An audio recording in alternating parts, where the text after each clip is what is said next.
explain quickly about idler cock in a high pivot bike. And I have the comparison between no idler and with idler, as you can see right here. But let me use the pointer. So with no idler, as you can see right here is the wheel. This is the biggest cock. Let's say it's a 52 cock. And this one is the chain ring, which approximately is 32 to, I say approximately. And the D is arbitrary chain length. And in here it doesn't have any unit because it's just the length that I use on the screen from Microsoft PowerPoint. As you can see here from the system, the left one is the one that is not compressed, and the right one is the one that is the suspension is compressed. And it just for the sake of explanation, so I exaggerated a bit. It could have been whatever, travel. But as you can see, the one on the left before it's compressed, the chain length, which is the orange one right here, is about 4.5. But when the suspension compressed, as you can see, because it's moved in an arc, I will try to use something to show you, like the pen. So you were here before and you move like this, and that's create a real axle pad that move a little bit backward, and hence the chain length change by growing up, so it's called chain growth. And you can see the length from 4.5 it becomes 5, and it's about 10.5% growth.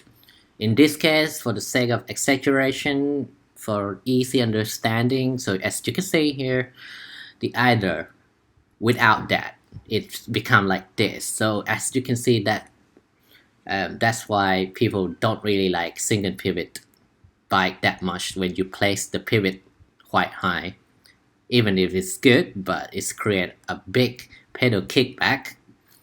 And of course you can have very high anti-squat, but the pedal kickback become really big. In compare to with either cock, which you place very close to the main pivot point. In this case, your chain will be significant longer because the chain pad have to go pass through the either cock and then go again back to the chain ring. And this one from 6.2 is become 6.4, which is about less than 3% growth. And you can observe now that the growth is significant lower, at least about 3 times lower than the one without the either cock.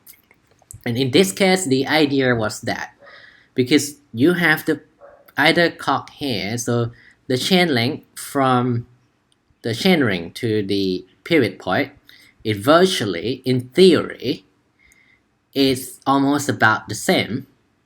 But because you can't really place this point right here to the center point right here of the pivot, and then there is a slightly amount of the change of the length right here.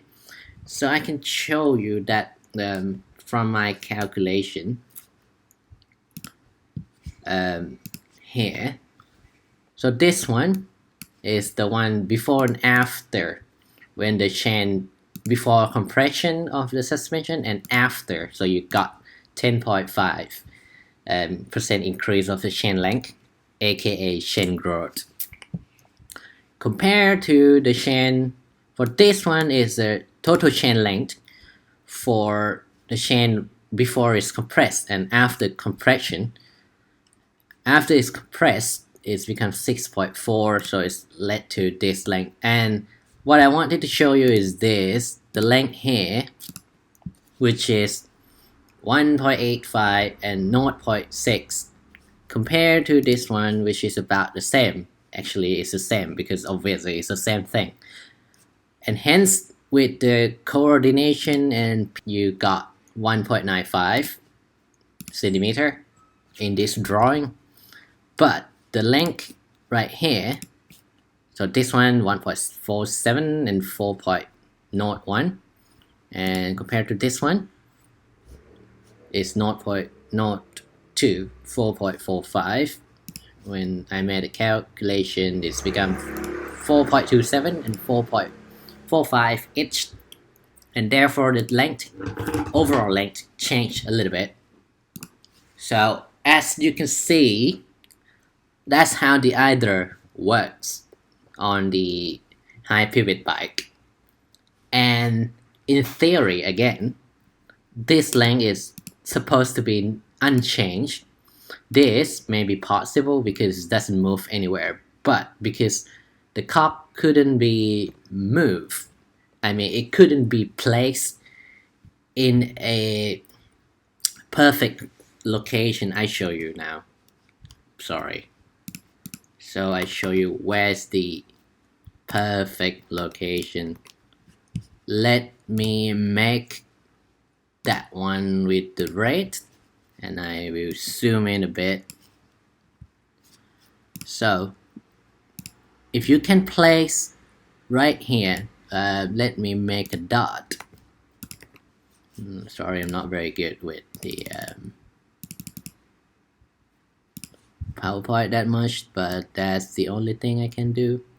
So this is the center of the pivot, the main pivot.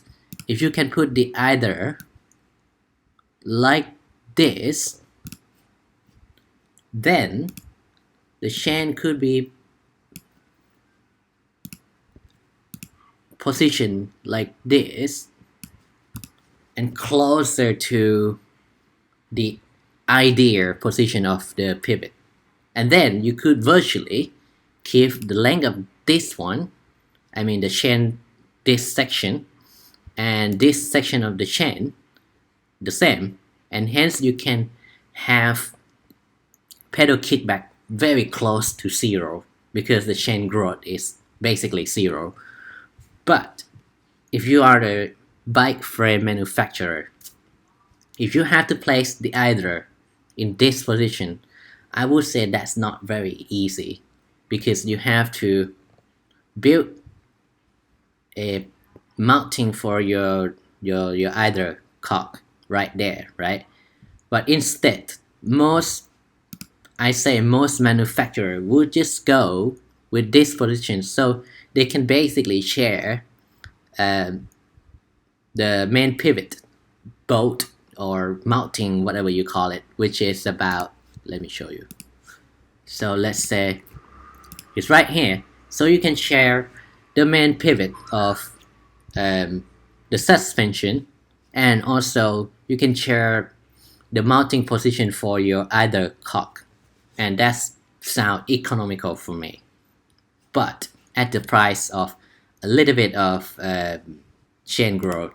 In this case, it's about 2.8%, lower than 3%, which pretty damn good in my opinion, because even good bike with VPP 4-bar suspension, they still have pretty much 4 to 5%, and that's the main benefit of the high pivot bike with either cock.